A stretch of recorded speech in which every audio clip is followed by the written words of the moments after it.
menghisap dan menindas merampok Nusantara. Pertanyaannya, benarkah mereka cucu Nabi? Itu Habib Utsman bin Yahya, yang beliau ini banyak surat menyuratnya dengan Snoek Hurgronje, seorang orientalis Belanda yang pura-pura masuk Islam, bernama Haji Abdul Ghaffar atau Habib Putih, yang dengan rekomendasinya kepada Van den Berg Belanda, kepada Ratu Belanda untuk bagaimana cara-cara memecah belah dan mengkooptasi Nusantara. Itu fakta yang tidak terbantahkan. Dan Mufti Batavia ini digaji 100 gulden, 1/7 dari Snoek Hurgronje. Itu tercatat semua, ada di dalam perusahaan Leiden dan lain-lain banyak itu. 100 gulden di tahun 1800-an itu sekarang antara sekitar 100 jutaan dengan kurs dan nilai itu ya. Belum fasilitas yang lain. Apa tugasnya Mufti Batavia ini? Adalah untuk memberikan fatwa-fatwa, memproduksi fatwa-fatwa atau dalil-dalil agama untuk kepentingan penjajah Belanda. Salah satunya adalah fatwa haram memberontak kepada penjajah Belanda. Negara Kesatuan Republik Indonesia tidak muncul dari ruang hampa. Ada kesejarahan, ada perjuangan, ada tumpahnya darah, ada tumpahnya air mata di dalam berdirinya Negara Kesatuan Republik Indonesia. Dan Solo Raya memegang kunci bagi Nusantara dan bagi berdirinya Negara Kesatuan Republik Indonesia. Tanpa restu dari Kaisar Nusantara, Maharaja Nusantara ingkang minulya Sinuhun Pakubuwono ke-10, tanpa izin beliau, tanpa restu beliau, tidak mungkin Kerajaan Kesultanan Nusantara memberikan stempelnya, memberikan wilayahnya, mengikhlaskan rakyatnya, dan mengizinkan emasnya untuk dipinjam oleh NKRI sehingga memiliki wilayah, memiliki rakyat, memiliki kedaulatan, dan memiliki mata uang rupiah. Ini tidak bisa dibantah oleh siapapun. Tanpa izin dari Surakarta Hadiningrat yang pada waktu itu adalah yang paling luas, yang paling kuat, yang paling legitimate dari semua kesultanan kerajaan Nusantara, tidak berdiri Negara Kesatuan Republik Indonesia. Dan ini semua adalah merupakan perjuangan dari seluruh leluhur kita, baik itu dari Wali Songo yang membidani lahirnya transisi yang sangat damai dari Imperium Majapahit, penguasa Asia Tenggara, menuju kemudian Demak, menuju kemudian Pajang, menuju kemudian Mataram, sampai hingga kemudian Giyanti karena penjajahan Belanda kemudian terbagi-bagi menjadi Surakarta, Yogyakarta, Mangkunegaran, dan Pakualaman, dan kemudian akhirnya kita mengalami masa-masa gelap yaitu kolonialisme. Saudara-saudara sekalian, para hadirin-hadirat yang dirahmati Allah,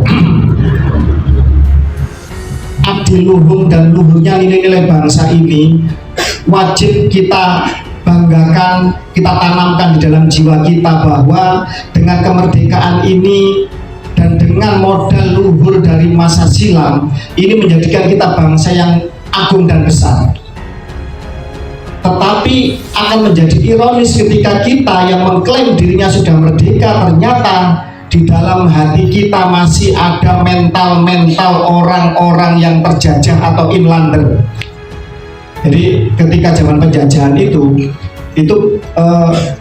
karena terjadi pemberontakan yang luar biasa dan Belanda itu pernah mengalami kebangkrutan berkali-kali. Termasuk yang paling besar adalah ketika Perang Aceh bareng dengan Perang Diponegoro Jawa, sehingga Belanda itu sampai sebelumnya sudah pecah ya, sudah mulai rentan ketika terjadi pemberontakan sebelumnya, sehingga Kerajaan Belanda Raya pecah menjadi Belgia sama Luxembourg, yang sampai sekarang Belanda tinggal kecil saja, tidak lebih dari Jawa Barat. Untuk mengatasi perlawanan pemberontakan yang berkali-kali seperti itu, sehingga VOC yang pada saat itu menjadi perusahaan yang paling kaya di seluruh dunia, di mana harga rempah-rempah kita itu seperti harga emas di pasar Eropa, dan TOC memonopoli itu. Kemudian akhirnya bangkrut dan kerajaan negaranya pecah. Belanda memiliki akal yang ini sebenarnya belajar kepada Inggris ketika menguasai Hijaz, menguasai Jazirah Arab, yaitu menggunakan politik adu domba dan sistem kelas. Sistem kelas yang ada adalah membagi Indonesia menjadi 3 kelas. Kelas pertama adalah kelas warga kelas 1, yaitu ada kelas kulit putih. 1A-nya jelas Belanda, 2B yang lain, ya, bisa Inggris, bisa Spanyol, dan Prancis, dan negara ras kulit putih Eropa lainnya. Kemudian ada warga negara kelas 2, yaitu warga timur jauh dan imigran asing dari keturunan Arab atau Yaman, ya kan? Saya katakan Yaman karena Arab lain sangat sedikit yang ke Indonesia. Yaman, terutama Hadorim atau Hadramut, ya. Yang kedua India, yang ketiga adalah China. Yang terakhir adalah kelas 3, yaitu kasta kelas 3, yaitu pribumi, termasuk ningrat atau keturunan raja-raja atau pesantren kiai-kiai juga warga kelas 3, dan ini disebut dengan sangat rendah, yaitu inlander. Inlander ini kalau di dalam buku Bumi Manusia, karangan dari siapa itu yang di Pulau Buru itu, nah itu dikatakan mirip-mirip dengan apa, mingke, mangki, monyet, sampai serendah itu. Bahkan banyak di kantor-kantor pemerintah Belanda disebut pribumi dan anjing dilarang masuk, sampai seperti itu. Nah, kenapa kok dibuat sistem politik kelas? Agar pribumi tidak langsung berhadapan dengan Belanda. Belanda menciptakan sistem buffering atau sistem penyangga, sistem antara, mediator, mediasi, yang ini menjadi kaki tangannya untuk mengkooptasi, menguasai sendi-sendi kehidupan pribumi. Mohon maaf, saya tidak berusaha rasis, tapi saya hanya mengupas sejarah, dan ini harus kita hapuskan mulai detik ini juga sampai ke masa yang akan datang kalau Nusantara ingin menjadi negara yang besar. Saya hanya mengupas suatu kenyataan yang pahit yang kita alami sebagai sebuah bangsa. Untuk sendi-sendi ekonomi, mereka menyerahkan kepada warga, biasanya banyak yang mata sipit, yang itu sampai sekarang masih menguasai banyak sendi-sendi perekonomian, dan ini fakta yang tidak bisa kita bantah, ya kan? Dan rejim-rejim kemudian juga memanfaatkan mereka karena memang mereka lihai di dalam sistem dagang, apalagi tidak ada pilihan lain sehingga fokus di situ. Kemudian untuk sistem terkait mengenai masalah keagamaan, dan juga untuk menjadi centeng-centeng di tiap kota ada kapiten-kapiten Arab, yaitu dari warga imigran Hadramut Yaman ini. Bisa diulas sendiri, dicari sendiri data ini. Ini bukan fitnah, bukan suatu yang ada, bisa dicari sendiri.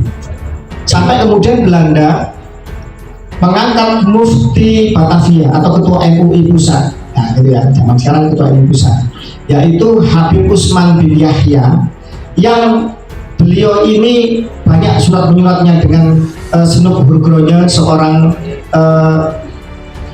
orientalis Belanda yang pura-pura masuk Islam, bernama Haji Abdul Ghaffar atau Habib Putih, yang dengan rekomendasinya kepada Van den Berg Belanda, kepada Ratu Belanda untuk bagaimana cara-cara memecah belah dan mengkooptasi Nusantara. Itu fakta yang tidak terbantahkan. Dan Mufti Batavia ini digaji 100 gulden, 1/7 dari Snoek Burgroje. Itu tercatat semua, ada di dalam perusahaan Leiden dan lain-lain banyak itu. 100 gulden di tahun 1800-an itu sekitar sekarang antara sekitar 100 jutaan dengan kurs dan nilai itu ya. Belum fasilitas yang lain. Apa tugasnya Mufti Batavia ini? Adalah untuk memberikan fatwa-fatwa, memproduksi fatwa-fatwa atau dalil-dalil agama untuk kepentingan penjajah Belanda. Salah satunya adalah fatwa haram memberontak kepada penjajah Belanda. Ini fakta yang tidak terbantahkan. Silakan dibantah. Seluruh ahli sejarah akan mengatakan bahwa apa yang saya katakan ini adalah benar. dan juga mendoakan Ratu Belanda Wilhelmina ketika ulang tahun di Masjid Pekojan. Itu terekam dalam sejarah. Ada surat menyuratnya memuji-muji Sunut Gurgronyo, Van der Burg, Ratu Belanda dan lain-lain, dan banyak, dan sampai ada videonya bagaimana mereka mendapatkan medali kehormatan dari Ratu Belanda. Kalau mengatakan cucu Nabi masa membela penjajah yang kafir harbi yang menghisap dan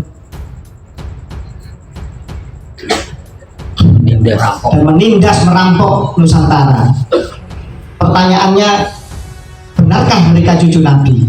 Nah, selama ini sekian ratus tahun ini ulama-ulama keturunan Wali Songo dan Kesultanan Nusantara diam dan tidak melakukan protes apapun, bahkan menghormati, bertawaduk sebagai tamu, kita menghormati mereka, kita berhusnudon, siapa tahu benar, kan gitu. Apalagi di zaman dulu, jangankan untuk surat menyurat, untuk bepergian, untuk haji saja itu susahnya setengah mati, harus dapat izin dari Belanda.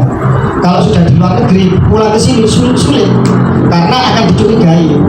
Sampai pernah itu Mufti Batavia Usman bin Yahya menyurati dua orang. Yang pertama Syekh Nawawi Al-Bantani, ulama Banten, yang punya keturunan sekarang Wakil Presiden Ma'ruf Amin, dan sahabat saya Kiai Haji Imaduddin Usman. Ini pernah disurati dan ditawari gaji yang besar untuk bergabung di dalam proyek kooptasi Islam di Nusantara. Tapi Van den Burg dalam salah satu memoirnya mengatakan tidak mungkin seseorang seperti seperti Syekh Nawawi Al-Bantani, sealim itu, ya kan, mufti di Hijaz, itu sampai akan bekerjasama dengan Belanda. Jadi Belanda sudah sadar, tidak mungkin ini mau diajak kerjasama. Surat itu tidak pernah dibalas, tidak pernah mendapat tanggapan apapun. Tetapi yang kasihan justru Syekh Abdul Karim, cucu Sunan Derajat yang ada di Surabaya, ditawari untuk menjadi mufti di Indonesia, Jawa Timur sampai ke Timur. Beliau dengan lantang menolak dan akhirnya dipenjara. Ini tercatat, terekam dalam sejarah.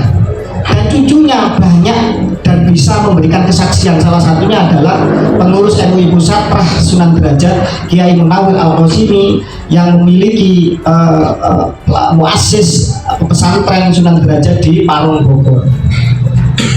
Kesaksian-kesaksian ini seharusnya bisa menyadarkan suatu bangsa kita bahwa apa yang terjadi di masa silam ini adalah suatu tragedi yang jangan sampai terulang. Sejarawan berkata, siapa yang tidak mau belajar kepada tragedi di masa silam, maka dia akan dikutuk untuk mengulanginya. Tolong bedakan. Kalau kita tidak mau belajar pada sejarah, maka kita akan dikutuk untuk mengulanginya. Kalau kita mengatakan sudah merdeka, maka jangan sampai kita dijajah dalam bentuk apapun. Tetapi permisif dan izin kita dan husnudon kita kepada kaum imigran yang mengatakan dirinya sebagai cucu Nabi ini kemudian menjadi tidak terkendali ketika kemudian ada kepentingan-kepentingan politik. Dan sifat rasisme ini sudah ditanamkan oleh Mufti Batavia Usman bin Yahya ketika menjadi Mufti Batavia. Salah satunya adalah hukumnya haram dan berzina bagi perempuan dari Bani Alawi bin Ubaidillah yang mau nikah dengan pribumi di luar golongan mereka. Rasisme ini juga menimpa sesama golongan imigran Arab sendiri, sehingga terjadi pertikaian, bunuh-bunuhan di Bondowoso. Itu karena penghinaan ras. Orang-orang Arab non Ba'alawi membunuh Ba'alawi di masjid, lampu dimatikan, dibunuh. Kemudian di Pasuruan, di Surabaya, di mana-mana. Akhirnya kemudian karena ini dianggap akan mengancam stabilitas Hindia Belanda mendatangkan mufti Hadramut yang bernama Habib Abdurrahman bin Ubaidillah As-Segaf. Dan ini perjalanan ini, sejarah ini tercatat dalam kitab namanya Al-Istizadah, yang mengarang adalah Habib Ali bin Muhsin bin Abdurrahman bin Ubaidillah, cucu dari Habib Abdurrahman bin Ubaidillah. Mohon maaf, saya mengatakan ini bukan dalam kerangka apa-apa, karena saya juga punya orang tua angkat As-Segaf, Habib Husin bin Muhammad bin Alwi bin Hasan bin Toha bin Muhsin bin Ali bin Segaf As-Segaf. Itu orang tua angkat saya. Jadi ketika kami keluarga Wali Songo ini akhirnya kembali membuka buku nasab, kembali berbicara nasab, bukan dalam rangka untuk kita ini tidak tawaduk kepada leluhur kita yang melarang untuk berbicara nasab, karena dulu kita sangat terlarang bicara masalah nasab. Selain juga yang pertama khawatir terjadi ta'assub, ya kan, kesombongan, arogansi. Yang kedua juga karena berbahaya. Kalau seseorang ngaku keturunan Diponegoro di zaman setelah era perang Jawa, pasti dibunuh, dicari. Sehingga banyak yang nasabnya dibakar, banyak yang sudah punya kekancingan keraton dibakar. Sehingga nggak butuh ningrat-ningkratan, raden-radenan, sayid-sayidan, seks nggak butuh. Yang penting kita bisa hidup menyatu, berdakwah dengan tenang dan aman dengan anak keturunan. Dan itu banyak tersebar di Indonesia. Salah satu dari kitab Al-Istizadah adalah bagaimana kecewanya Mufti Hadramut Habib Abdurrahman bin Ubaidillah ini dengan perlakuan para Ba'alawi sendiri yang rasis. Ketika beliau diminta untuk memberikan fatwa apakah boleh perempuan Ba'alawi keluar kawin di luar Ba'alawi, beliau mengatakan boleh, tidak ada masalah, tidak ada hukum yang melarang. Walaupun ada mungkin lemah karena salah satu percabangan saja dari salah satu madhab, bukan mayoritas. Tuh, hari ini memang benar. Contohnya Sayyid Muhammad bin Ali bin Abbas Al-Maliki Mekah, ya kan, kurang alim apa, seorang muhaddis, putri-putrinya tidak ada yang dikawin Sayyid, di luar Sayyid semua, tapi mencari yang kapasitas pribadinya, kealimannya ini memang benar-benar pas. Jadi yang dilihat ilmu dan amal, bukan nasab, lebih utama itu. Dan Rasulullah juga di hadisnya kan juga demikian waktu memberikan syarat pernikahan, kecantikan, kekayaan, keturunan, sama ketakwaannya, agamanya. Pilihlah agamanya. Nah, hal lain dalam Al-Istizadah adalah bagaimana Habib Abdurrahman bin Ubaidillah ini juga kecewa dengan Ba'alawi karena terlalu melebih-lebihkan makom kedudukan mbahnya. Mbahnya hanya setingkat ustadz atau kiai biasa, disebut al-imam, al-qutub, dan seterusnya. Ini dikritik sendiri oleh Ba'alawi, dan ketikanya sangat jujur karena beliau seorang mufti yang alim yang tidak mau berbohong, dan kecewa. Dan bahkan banyak riwayat ulama-ulama Yaman itu juga mendoakan tidak berkah hasil dari para imigran Yaman yang ke Indonesia, karena memang bekerja sama dengan penjajah kafir itu sendiri. Ya, banyak Ba'alawi yang baik, tidak semuanya mereka buruk dan rasis. Di dalam kitab itu juga disebutkan bahwa halaman 1093, Syarif Aun Al-Hasani, penguasa Mekah Haromen Hijaz pada saat itu, dari keturunan Nabi Muhammad, dari Al-Hasani, ya kan, itu pernah mentakzir, menghukum cambuk kepada Ba'alawi dan dilarang untuk memakai gelar Sayyid Syarif sejak saat itu.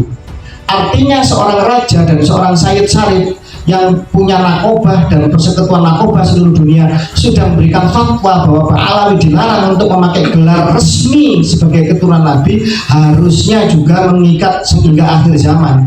Karena dari abad ke abad ternyata mereka kosong 550 tahun nasabnya. Jadi mereka ini mengklaim keturunan dari Sayyid Ahmad bin Isa Al-Muhajir yang katanya hijrah dari Irak ke Hadramut Yaman. Tetapi Sayyid Ahmad bin Isa menurut nakib Irak yang telah kami hubungi dan juga menurut kitab-kitab nasab itu tidak pernah hijrah ke Yaman. Beliau meninggal di kota Najaf, kota suci Najaf, ya kan, dekat sama Sayyidina Ali bin Abi Thalib, ya.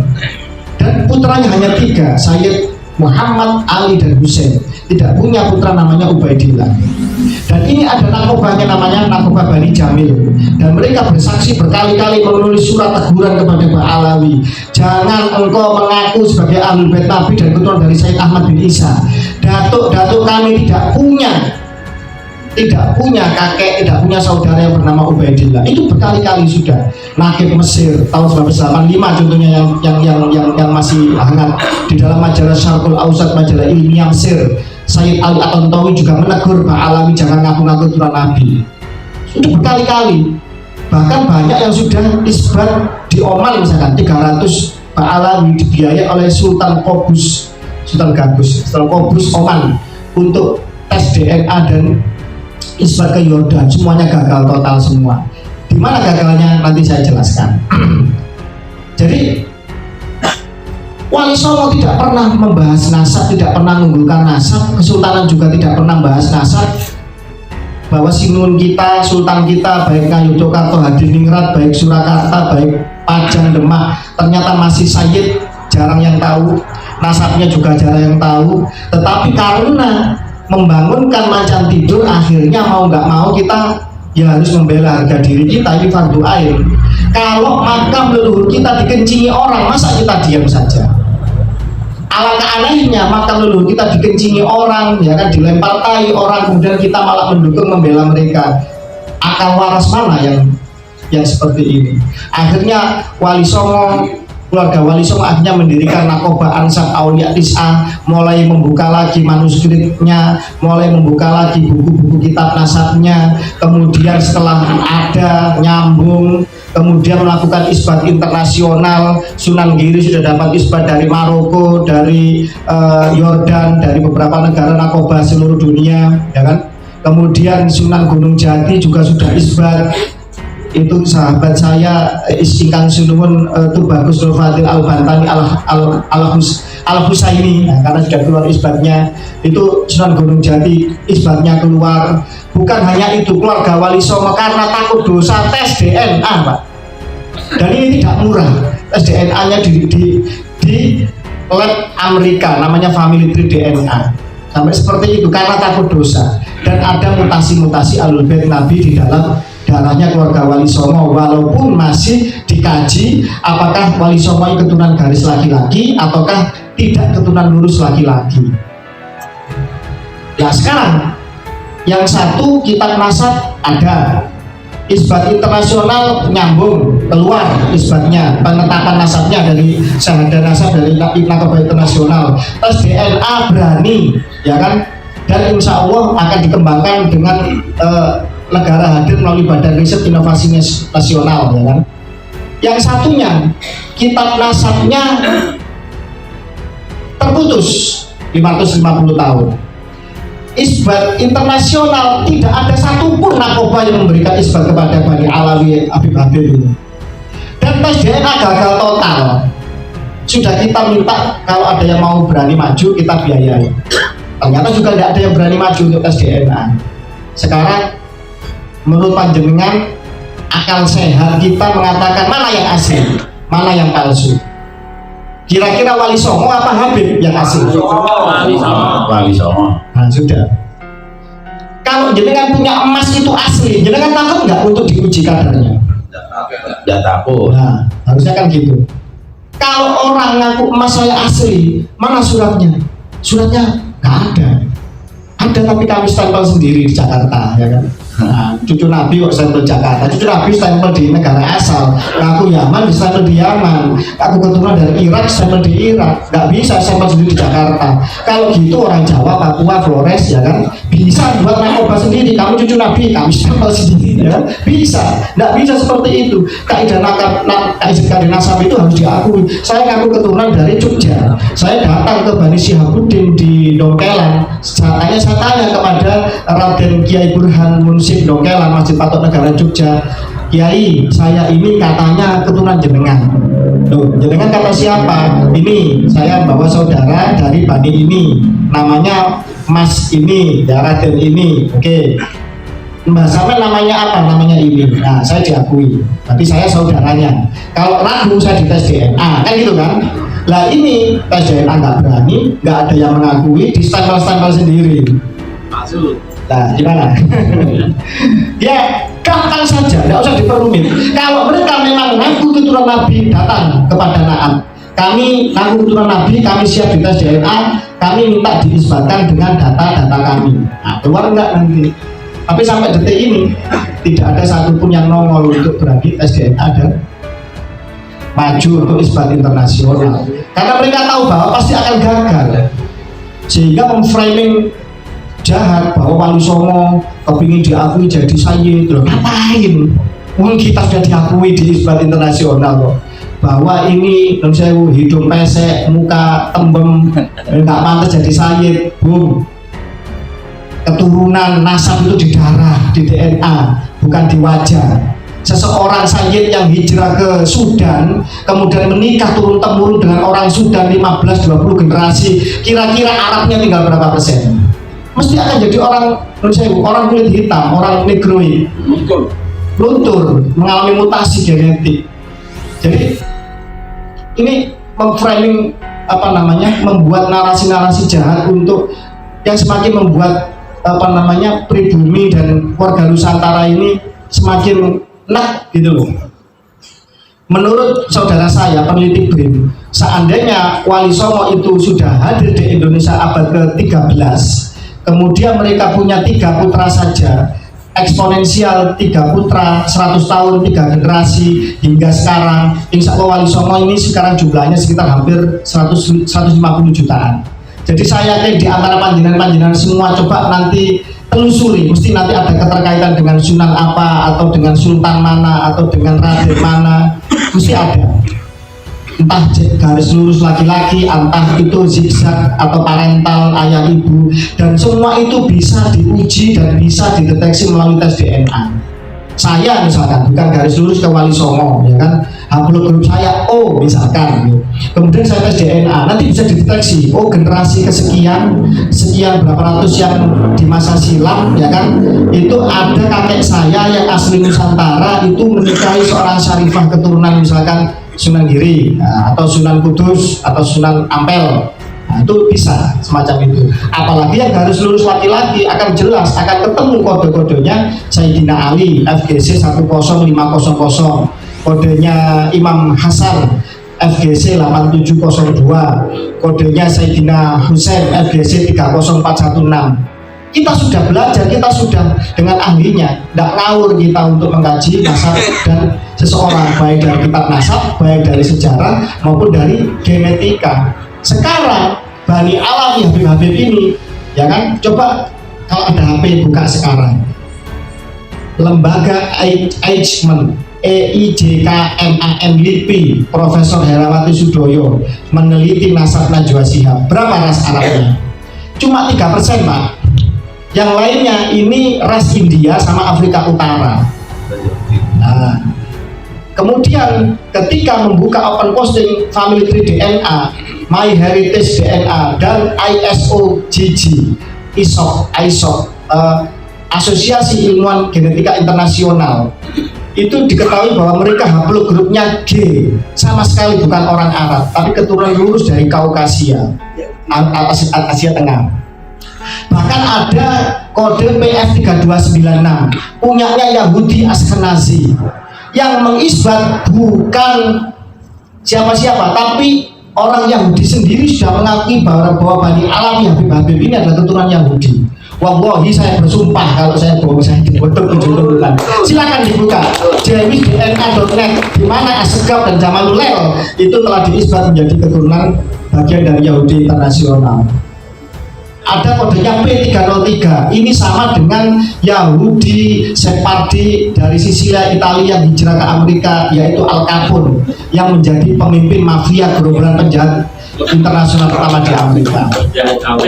PF3296 ini ada pada keluarga Gunzburg, Yahudi Ashkenazi Eropa Timur, ada di ada di keluarga Merkel, Yahudi Ashkenazi Jerman, ada di Guggenheim, Goldstein, dan lain-lain.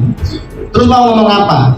Maling nasab lebih mudah dibuktikan Pak daripada maling jemuran Bu, di zaman sekarang.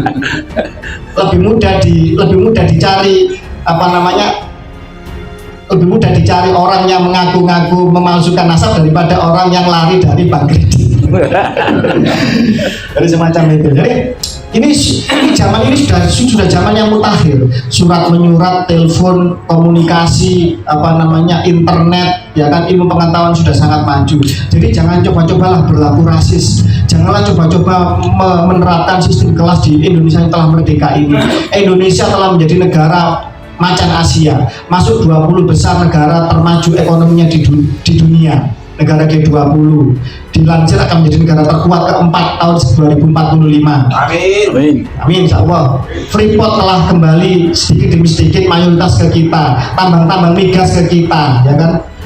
Jadi ini akan menjadi modal besar kemakmuran di masa-masa akan datang bagi anak generasi kita. Tapi kalau kita masih punya mental terjajah, mereka yang hadir 100% oleh kapal Belanda dihadirkan ke Nusantara akan menjadi majikan kita menjadi budaknya. Apakah Anda rela? Anak-anak kita akan cium tangan ke mereka, cium kaki mereka, ya kan, dianggap budaknya.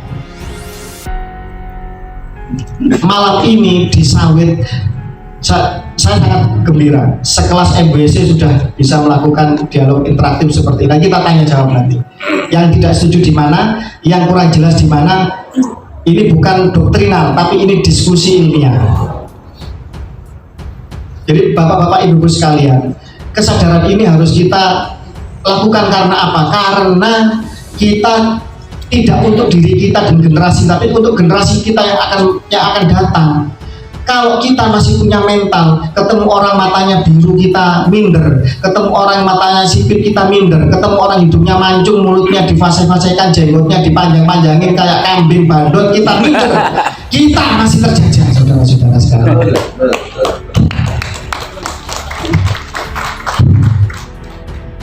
Sebagai sebuah bangsa kita harus bangga dengan masa lalu kita. Dalam bukunya Anunciada Tompire, seorang nahkoda kapal Portugis, ketika dia menyerbu Malaka, dikatakan bahwa kapal-kapal yang dikirim oleh Demak, oleh Ratu Kalinyamat, seorang putri Trenggono, mengirim 300 kapal perang yang isinya 5.000 orang. Kapal-kapal Portugis yang paling besar itu seperti sampan di hadapan kapal-kapal Jung Jawa. Meriam-meriam kami tidak bisa menembus kapal-kapal Jawa, saking besarnya kapal Jawa. Ketika Eropa kapalnya masih primitif, kita coba membuat kapal yang sangat canggih, yang bisa mengusir Portugis dari Malaka, yang disegani di perairan seluruh dunia. Sekarang mana harga diri kita? Kiai-kiai kita, orang tua kita rendahkan, kita malah lebih menghormati mereka yang mengatakan di dalam darah kami ada darah Rasulullah. Tahu dari mana? Kalau kalian ingin mencintai Allah harus mencintai Rasul. Kalau tidak mencintai Rasul harus mencintai Ahlul Baitnya, yaitu kami. Dari mana ini? Gak ada. Kalau saya ketemu sama Said Asli, seperti Said Adnan Atalidi yang dari Maroko, yang utusan kerajaan Maroko, dari Al-Idrisi Al-Hasani, orangnya Pak ganteng, tawadu, ya kan, merendah hati. Kalau kita bicara masalah Rasulullah itu merasa nggak pantas, nangis kan. Said Maliki nggak ada membanggakan nasab, menepuk-nepuk dadanya, orang harus tunduk sama saya. Ini kan pembodohan. Ini pembodohan. Katanya Mbak Wahab Rasulullah, inisiator berdirinya Nahdlatul Ulama dan Komite Hijaz, mengatakan apa? Kita ini keturunan macan, jangan mau dijadikan kucing. Sebenarnya kan suatu simbol, pertanda bahwa kiai-kiai Jawa, bahwa Kesultanan Nusantara ada keturunan dari macan. Dalam diri kita mengalir darahnya Genghis Khan Mongol, penguasa penakluk dunia, mengalir ras Aryan dari Dewa Krishna dan Nabi Krishna dan Arjuna, mengalir juga darahnya Rasulullah SAW. 3 imperium besar mengalir dalam darah kita. Masa kita mau dijajah sama Yahudi? Ulang tardu angkal Yahudi wan Nasoro, jelas apa? Mereka orang-orang Yahudi dan orang Nasrani yang bergandengan tangan, mereka tidak akan pernah rela untuk Islam ini jaya dan bangkit. Tetapi ingat, di ayat lain ada Nasrani yang juga baik. Siapa? Mereka yang tidak mau bergandengan tangan dengan Yahudi. Kalau katanya Syekh Imran Hussein, Kristen Ortodok di Rusia yang anti Yahudi, ini adalah sahabat kita orang Islam. Jadi mohon maaf, banyak fenomena generasi muda kita menjadi murtad ketika mengalami persekusi dari FPI, mengalami persekusi kerasnya fatwa atau dogma dari mereka yang mengklaim dirinya sebagai cucu Nabi. Mohon maaf, sekarang Mesir sudah melarang pakai cadar karena cadar ini secara kesejarahan adalah miliknya orang-orang Yahudi. Mesir melarang orang pakai cadar, tetapi kita sekarang sudah mulai pakai cadar, walaupun memang ada salah satu mazhab kita yang mengharuskan pakai cadar seperti Imam Syafi'i, tapi sebenarnya tidak, bukan fardu yang qat'i, yang wajib dan mutlak, tidak. Kalau kemudian mode kita seperti sekarang ini adalah suatu kewajiban yang kalau nggak pakai hijab, nggak pakai ini adalah suatu cara Allah menyiksa kita. Maka istrinya Mbah Hasyim Asy'ari, istrinya Buya Hamka, istrinya Kiai Ahmad Dahlan, dan istri-istrinya bunyai-bunyai zaman silam yang tidak pakai jilbab seperti sekarang, hanya pakai kerudung biasa, masuk neraka semua, masih kelihatan rambutnya. Istrinya Raja Yordan, istrinya Raja Maroko masuk neraka semua. Putri-putri keraton, ya kan, Surakarta yang kalau masuk keraton tidak pakai jilbab itu dibakar semua di neraka. Masya Allah, senaif itu. Jadi saya sepakat dengan Profesor Quraisyihab bahwa pakaian yang sopan sesuai dengan adat setempat itu adalah hijab itu sendiri. Adalah Allah ini maha baik, maha bijaksana. Jadi jangan semua harus Timur Tengah, harus gurun pasir, pakai sarung, pakai kopiah, pakai belangkon, itu juga mulia, itu juga beradab. Jangan harus pakai gamis, harus pakai yang lain. Kalau saya nggak bisa tumbuh jenggot, saya pasangkan jenggotan kayak serundeng, ya lucu, bukan tambah tampan. Allah mencintai ketampanan, bukan tambah tampan tapi tambah lucu, ya kan? Nah, masa orang Islam lucu, kemprol kan gitu. Ya. Mungkin itu dulu yang bisa saya sampaikan, nanti kita bisa berjalan di diskusi. Saya kembalikan ke Romo Yai.